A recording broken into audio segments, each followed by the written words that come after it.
손수호 변호사의 눈으로 사건을 들여다봅니다. 탐정 손수호.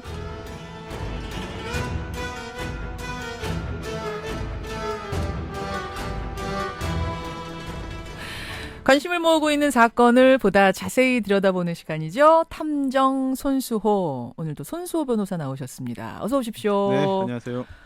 이제 연휴의 초반입니다. 네.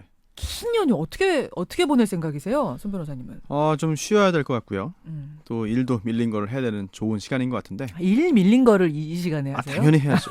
네. 지금 안 하면 연말까지 괴롭습니다. 그래요, 네. 그래요. 그래서 방송 섭외가 한 10개 넘게 들어온 거를 다 마다하고 예. 네, 쉬면서 일을 할까 생각합니다. 친지들도 모이실 거 아니에요. 네, 그렇죠. 그러면은 좀 일도 돕고 뭐 이렇게 네. 전도 같이 붙이고 막 이러세요? 저희는 그 본인의 주특기에 충실한 게 집안의 전통입니다. 주특기에 충실하다는 게 무슨 말이에요? 제가 요리를 잘 못합니다. 예. 네. 여기서 줄이겠습니다. 영 안 도우시는 분위기네요, 손수호 탐정. 그래요. 오늘 탐정 손수호에서 네. 가져오신 이야기들도 이 명절 연휴 추석과 관련된 주제를 가져오셨다면서요? 네, 그렇습니다. 오늘은 좀 가벼운 이야기를 해보고 싶어서 이야기 들고 왔는데 또 마냥 가볍지만은 또 않은 것 같습니다. 준비하다 보니까 또 무거워지죠? 그렇습니다. 뭐예요? 명절에 더 많이 발생하는 사건 유형 베스트 5. 명절만 되면은 유독 이런 사건들이 많이 발생. 이게 유형을 뽑을 수가 있어요? 가능합니다. 그렇군요. 유형을 정리해 왔습니다. 손수호 네. 탐정. 베스트 5. 이게 1, 2, 3, 4, 5위는 아닌 거죠? 네, 무슨인 거죠? 그렇습니다. 그러면 첫 번째부터 들여다보죠. 네, 잔소리. 잔소리. 아니 왜 그 좋은 날 친지들 오랜만에 모여갖고 왜 잔소리들을 그렇게 하는 거예요? 그러니까요. 이게 잔소리 자체가 사건은 아니지만 예, 잔소리로 인해서 발생하는 사건이 굉장히 많습니다. 예를 들어서 결혼 안 하니, 너무 취업은 언제 하니, 공부는 잘하니, 네. 뭐 이런 것들 있잖아요. 많이 해보신 것 같은데요? 네, 자연스럽습니다. 당해봤습니다. 네네. 올해 설 연휴였는데요. 예. 청양에서 동생이 형을 흉기로 찌릅니다. 흉기로요? 네. 근데 이 사건도 잔소리로 시작된 거란 말이에요? 그렇습니다. 어떤 이게 거요? 그 오랜만에 명절에 모였는데요. 예. 동생이 집 안에서 담배를 피웠어요. 담배를. 네. 그런데 형이 아니 왜 집에서 담배를 피우냐라고 얘기를 했고 이렇게 말다툼 끝에 동생이 형의 등을 흉기로 찔렀습니다. 세상에. 아니 네. 너 왜 집에서 담배 펴? 나가서 피워. 이걸로 시작된 게 네. 흉기로 찌르는 살인사건까지 간 거예요? 40대 형제였는데요. 예. 담배 때문에 또 담배와 관련된 잔소리 때문에 이런 일이 발생하고 말았죠. 야. 이뿐만이 아니고요. 음식 솜씨 타박도 범죄의 원인이 됐습니다. 음식을 왜 이렇게 못 만드냐 그걸로도 사건이 네. 벌어졌어요? 80대 시어머니인데요. 예. 30대 후반에 며느리가 있었습니다. 그런데 이 시어머니가 며느리한테 예. 왜 이렇게 음식을 못하냐, 맛이 없다 맛이 없다. 라면서 타박을 했고요. 그러자 이제 며느리가 참다 못해서 화가 난 거예요. 네, 정말 이 잔소리를 더 이상 참지 못해서 예. 이 80대 시어머니에게 흉기를 휘둘렀는데요. 이 시어머니 뒷머리가 5cm 가량 찢어졌고요. 세상에. 남편이 말렸어요. 예. 말리던 남편의 얼굴도 다쳤다고 합니다. 참 별일이 다 있네. 그러니까 다 사소한 걸로 시작됐는데 이게 웃을 수가 없을 정도로 끔찍한 일이 되는 거예요. 그럼요. 예, 이게 잔소리 내용 자체는 이게 뭐야 싶을 정도로 그런 가벼운 내용일 수 있습니다만 발생한 결과는 끔찍한 건데요. 지금 담배 얘기 나왔고 음식 타박 나왔고 또 네. 있습니까? 또 있죠. 끝이 없습니다, 이게. 왜 명절에 자주 찾아오지 않느냐? 이거는 있을 법해요. 이런 네. 잔소리는 많이 있을 수 있어요. 근데 이거를 부모님이 한 것도 아니고요. 형이 동생한테 왜 명절에 자주 오지 않느냐고 이제 그 질책을 했고요. 그러다가 싸움이 생겼습니다. 예. 결국 그 싸움 끝에 형이 동생의 허벅지를 부엌에서 가져온 칼로 찔렀는데요.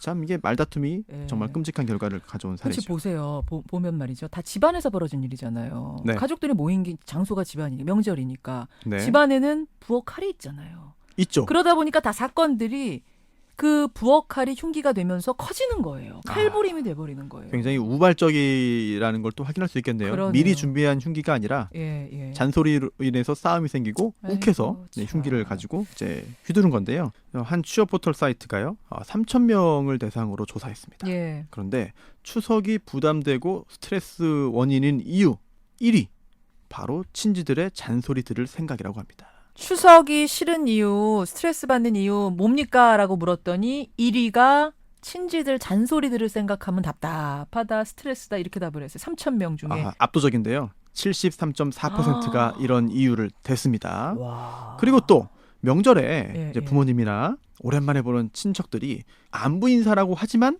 막상 듣고 보면 기분 나쁜 경우가 있거든요. 안부 인사라고 하지만 그게 결국 잔소리인 것들이잖아요. 그렇습니다. 그런 경험이 있냐라고 예, 예. 하는 질문에도요. 무려 63%의 응답자가 그런 적 있다라고 답을 했습니다. 맘 상한 적 있느냐? 63%가 있다. 네, 그렇죠. 예. 그리고 또 이게 인사 또는 안부 묻는 거로 이제 시작을 하지만 듣는 사람 기분 나쁠 수 있습니다. 그럼요. 상처. 그런 그래서 피해야 되는 단어 또는 질문 이런 것들이 있는데요. 예. 첫 번째가 취업. 취업. 너 취업 어떻게 됐니? 네. 이런 것들. 그렇습니다. 듣기 싫죠. 예. 네. 그다음에 연봉. 연봉. 취업을 해도 연봉 얼마냐. 이건 참 그렇습니다. 승진했니 못했니? 아니 연봉이 아직도 그거야? 뭐 이런 거. 어우, 네, 그렇게 말하지 마세요. 네. 듣기만 해도 가슴 어우, 아프죠? 예. 상상만 해도. 세 번째 외모. 외모를 또 지적질하는 사람도 있습니까? 너 살쪘다. 그럼. 뭐 작년이랑 다르다. 뭐 늙었다 등등. 네, 이런 거 생각만 해도 싫죠. 그러네요. 네. 그러네요. 그다음 결혼. 결혼. 결혼 왜 안 하냐. 네. 또는 너 결혼하려고 했지 않았냐? 어떻게 됐니? 네. 왜 소식이 그 없냐? 남자친구랑 어떻게 됐니? 네, 왜 같이 안 왔냐? 참 매너 없어요. 그러고 보면 안부라는 그렇죠. 이름 하에. 또 임신, 출산 등도 원인이 될 것 같아요. 그러니까요. 네, 그러니까요. 왜 뭐 둘째 소식 없냐? 그러니까 이게 지금 다 덕담이라고 사실은 네. 전하는 건데 네, 내가 하는 건 덕담이지만 듣는 사람한테는 다 상처가 될 수 있다. 그렇죠. 한 번쯤 꼭 생각하고 이번 명절에는 여러분 네, 예, 자제하셔야 된다는 거. 아들만 둘인데 셋째 딸 낳아야지. 이런 거. 네. 이건 경험담 아니세요? 네, 이런 거 예, 남 얘기는 쉽습니다. 네. 자, 사건 사고 베스트 5 첫 번째 유형 잔소리에 의한 사건 정리를 해봤습니다. 두 번째 유형은 어떤 건가요? 네. 술이 빠질 수 없죠. 술. 술김에 발생하는 사건 굉장히 많습니다. 손 변호사님도 약주 좀 하세요? 저는 술 굉장히 약해요. 맥주 뭐 한두 잔 마시면 딱 좋습니다. 한두 잔이면 딱 좋으세요. 한 잔. 한 잔이. 네, 두 잔은 약간 취하고요. 그러면 네. 보통 그런 집들은 집안 자체가 다 그렇던데. 그렇지가 않아요. 체질이. 그렇지 않아요. 다 다릅니다. 네, 개별적인 차이가 있어가지고 예. 네, 서로의 그런 그 체질을 존중해주는 편이죠. 그러면 참 다행인데 술을 강요하거나 뭐 네. 이러면서 또 생기는 사건들도 있을 것 같고 어떤 집은 술을 다 잘 마셔요. 그러면서 그냥 흥청망청 취해서 생기는 사건도 네. 있을 것 같고 어떤 게 있습니까? 작년 추석 당일이었는데요. 예. 새벽에 서울 은평구의 한 주차장에서 불이 났습니다. 어떤 주차장이에요? 네, 다세대 주택에 있는 다세대 주차장인데요. 빌라들 막 이런 마을이었나요? 그렇습니다. 한 20대가 차량에 불을 질렀어요. 그래서 단순히 차량만 불타고 끝난 게 아니고 예. 주민 22명이 다쳤습니다. 하하. 네, 큰 사고죠. 그러네요. 그런데 이 원인을 봤더니요. 예. 술에 취한 상태였대요. 이미 네, 술에 만취해서 이제 부모로부터 술 좀 그만 마셔라 라고 이렇게 잔소리를 들은 거죠. 여기도 또 잔소리가 결부되네요. 술과 잔소리가 결합돼가지고 그러네요. 홧김에 불을 질렀는데요. 22명 다쳤기 때문에 엄한 처벌을 피할 수가 없었습니다. 그랬겠네요.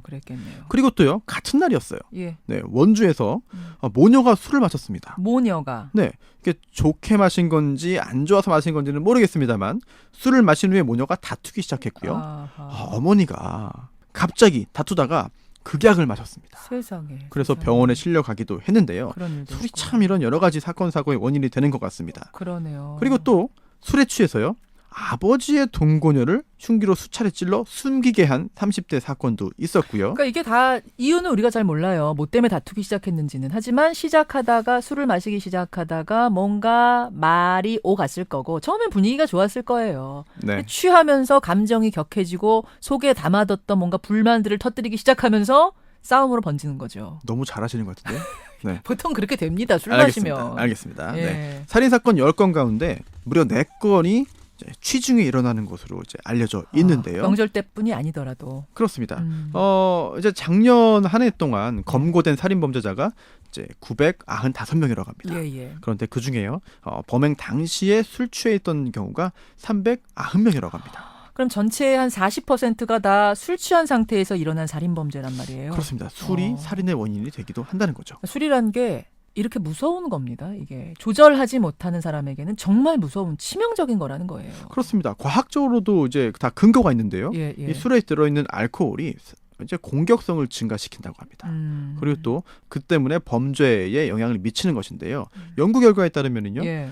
24시간 이내에 음주를 했을 때 폭력 행동의 위험성이 무려 13배 이상 커진다고 합니다. 그러니까 음주하기 전과 비교해서 13배나 폭력성이. 그렇습니다. 술에 완전히 만취되어 있는 상태가 아니라 하더라도 예, 예. 24시간 술 마시고 24시간 내에는 이제 공격성이 증가할 수 있다는 뭐 것이죠. 호르몬 분비 이런 거랑도 관련이 있는 모양이에요. 그렇습니다. 과학적으로도 연구가 이루어졌고 분석이 됐는데요. 예, 예. 이렇게 술 취해서 범하는 범죄가 충동적으로 발생하는 경우인데요. 이게 원인이 있습니다. 이 알코올이 예. 뇌에 작용을 해요. 음. 그래서 감정과 충동을 조절하는 기관이 뇌에 있는 전두엽인데요. 우리의 이성을 관장하는 기관이죠. 그렇죠. 이 전두엽의 기능을 마비시킨다고 합니다. 이성을 무디게 하는 거네요. 네, 실제로 술 취하면 약간 좀 이성적이지 못하게 되잖아요. 그러니까 우리가 좋은 쪽으로 풀리자면은 분위기도 화기애애하고 이렇게 풀리는 거지만 나쁘게 풀리자면 이성을 마비시키면서 범죄로 이어지는 거군요. 그렇습니다. 이제 한국 알코올 과학회가 있는데요. 학회지에 발표된 논문에 따르더라도 예. 음주 수준이 높을수록 강력 범죄 저지를 확률이 높아진다고 합니다. 이런 부분을 잘 아셔야겠고요. 속담이 있죠. 뭐요? 술 앞에 장사 없다. 술 앞에 장사 없다. 본인의 주량을 과신하시면 안 됩니다. 그러네요. 자, 술로 인한 사건 명절에 많이 발생합니다. 두 번째 유형이었고요. 세 번째는 어떤 유형인가요? 이게 빠질 수 없죠. 부부싸움으로 인한 사건. 부부싸움. 네. 그러니까 이상하게 명절이 되면은 뭔가 친지들끼리 모이고 분위기 좋고 쉬기도 하고 뭐 이래야 되는데 그렇죠. 명절 끝나면 이혼율이 높다면서요. 그렇습니다. 특히나 이제 명절 기간에도 예. 부부싸움으로 인해서 여러 가지 사건들이 발생하기도 했는데요. 어떤 거 있었어요? 올해 설 연휴였습니다. 남편이 아내 승용차에 불을 질렀습니다. 아내 승용차에? 네. 왜요? 아내의 외도를 의심해서 다툼을 한 후에 이제 범행한 건데요. 이제 별거 중이었어요. 별거 중이었는데도 이제 아내 승용차에 부부싸움 끝에 불을 질렀고요. 그러니까 이게 별거 중이었는데 설 명절이 되니까 아마 모였는 모양이네요. 네, 가족들이. 그렇습니다. 거기서 네. 말다툼이 일어났군요. 그렇습니다. 그리고 또 그 하루 전날에도 유사한 사건이 있었는데요. 음흠. 이제 남편과 이제 아내가 부부싸움을 했습니다. 예. 이제 경제적인 문제가 좀 주된 원인이었는데요. 그렇게 싸우고 난 후에 남편이 그 거주하는 아파트 발코니 이제 바깥에서 목을 매 이제 아이고, 숨졌죠. 참 비극적인 사건이네요. 이런 것도 있었고. 그렇습니다. 또 이제 재작년 설날에는 이런 사건이 있었는데요. 어떤 겁니까? 한 남성이 이제 동거녀를 흉기로 찔러 살해했습니다. 왜요? 동거녀가 이렇게 이제 푸념을 한 거죠. 명절에 고향 가야 되는데 나는 못 가고 여기 있다. 이제 안타까운 마음을 이야기하자 여기서 이제 화를 내면서 이제 동거녀를 찔러서 아이고, 살해하기도 했습니다. 이런 사건도 있고 뭐 끝이 없을 거예요. 부부싸움으로 일어난 사건들은. 네, 그리고 또 부부싸움 끝에 아내와 남편 사이에서만 이런 일이 생기는 게 아니고요. 예. 이제 자녀들이 말리는 경우가 있잖아요. 말리죠. 근데 이제 말리던 아들에게 흉기를 휘두르는 경우도 있고요. 아버지가 아들한테? 그렇습니다. 이제 60대 남성이 부부싸움을 하고 있었는데요. 아들이 말렸어요. 근데 이제 말리던 아들에게도 이제 홧김에 흉기를 휘둘렀는데 이게 단순하게 한 게 아니고요. 흉기로 복부를 찔렀다고 합니다. 이게 참 즐겁지 않은 명절인데 가장 가까운 사람하고 이렇게 싸우게 된다는 거 아닙니까? 그렇죠. 살인으로까지 이어지고 참 아이러니해요. 그렇습니다. 관련 자료를 보더라도요. 예. 명절 때 이런 그 부부 간의 다툼이 굉장히 느는데요.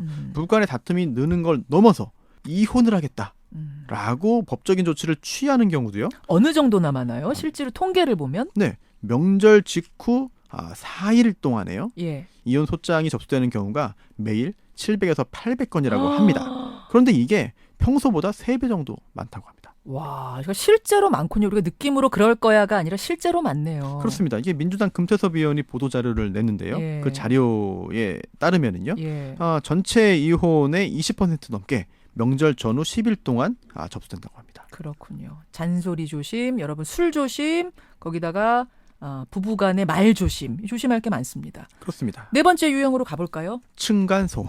층간소음? 네. 아니 명절 같은 날은 좀 봐줘야 되는 거 아니에요? 서로? 그렇게 생각을 하는데 예.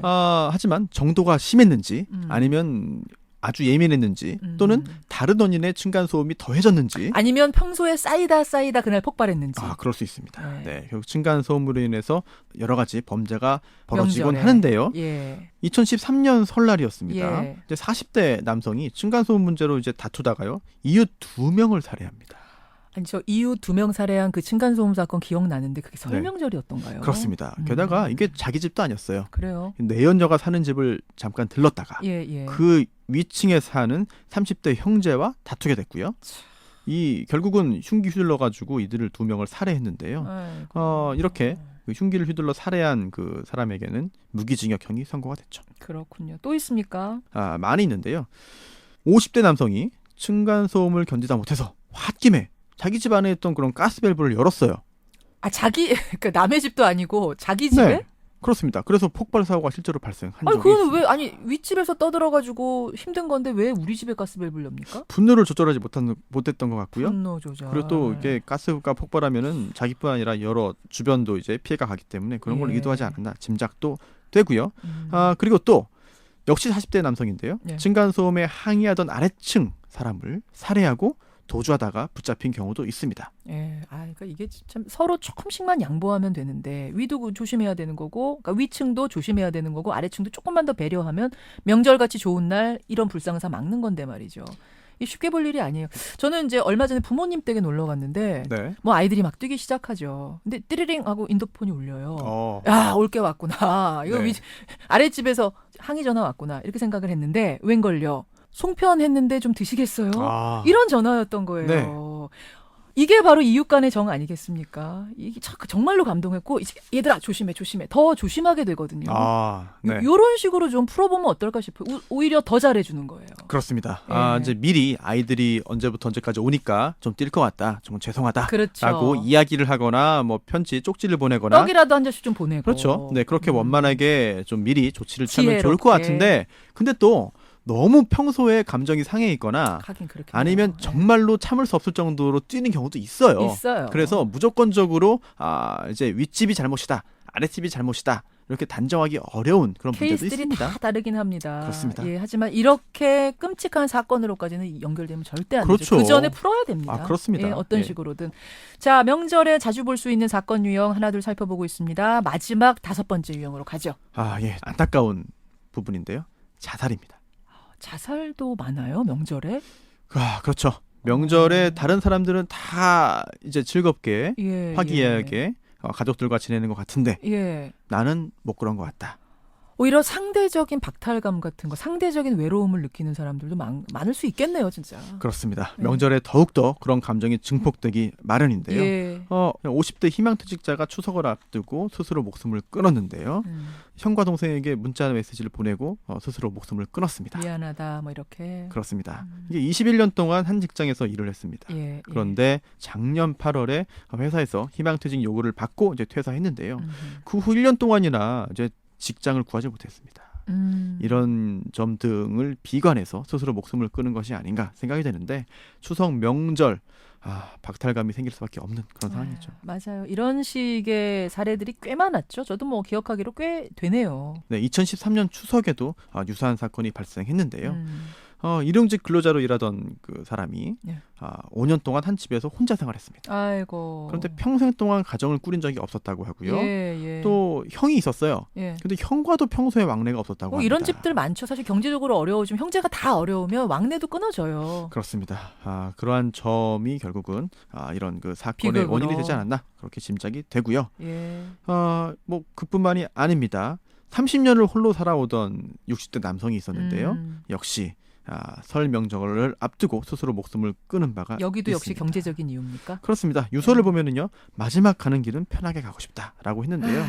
생활보호 대상자였고요. 복지관으로부터 반찬 등도 지원받아서 생활을 했다고 합니다. 우리가 그냥 혀 끌끌 차고 안 됐다 하고 넘어갈 게 아니라 명절에 나는 이렇게 행복한 동안, 즐거운 동안, 평화로운 동안 내 주변에 외로움을 느끼는 사람은 없는지, 고독한 사람 없는지 꼭 좀 주변을 돌아봐야 돼요. 예. 그렇습니다. 올해 설 연휴에도요. 40대 새터민 부부가 함께 목숨을 끊으려고 시도한 적이 있거든요. 예. 네, 독거노인이 무려 125만 명이라고 합니다. 또 1인 가구도 또 전체 가구 수의 4분의 1에 달하거든요. 독거노인이 125만 명이나 됩니까? 굉장히 많죠. 네, 물론 모든 독거노인이 다 경제적으로 안 좋다라고 단정할 수는 없겠습니다만 그런 경우가 많이 있을 것 같아요. 경제적으로는 어렵지 않더라도 외로운 건 분명할 거예요. 그렇네요. 혼자 사시는 분들, 그렇습니다. 노인분들. 명절에 이런 외로움이 더 커질 수 있거든요. 주변을 잘 돌봐야 될 것 같습니다. 따뜻한 관심을 여러분 가져주십시오. 주변에 외로운 사람 없는지. 또 이 긴 연휴에 오히려 일하는 분들 계시잖아요. 일 더 많은 네. 분들. 손 변호사님도 일 많이 하신다 그랬는데. 일 많아요. 네. 이런 분들도 좀 없는지 챙겨보는 이런 관심 필요할 것 같습니다. 손 변호사님. 네. 긴 연휴 잘 보내시고요. 네. 가시는 길에 네. 예, 좋아하는 노래 평소에 좋아하는 노래 하나 좀 오늘 좀 특별히 추석 특집이니까 특별히요. 네. 이런 기회 흔치 않습니다. 그렇네요. 잘 생각해 보세요. 네, 제가 좋아하는 노래보다 명절에 싸우지 마시라고 예. 특히 좀 겸손하면 싸움이 줄어듭니다. 리쌍의 겸손은 힘들어. 리쌍의 겸손은 힘들어. 힘들지만 꼭 겸손하라는 교훈을 담은 노래. 손수호 변호사 추천으로 들으면서 인사드리죠. 고맙습니다. bum bum bum bum bum bum bum bum bum bum bum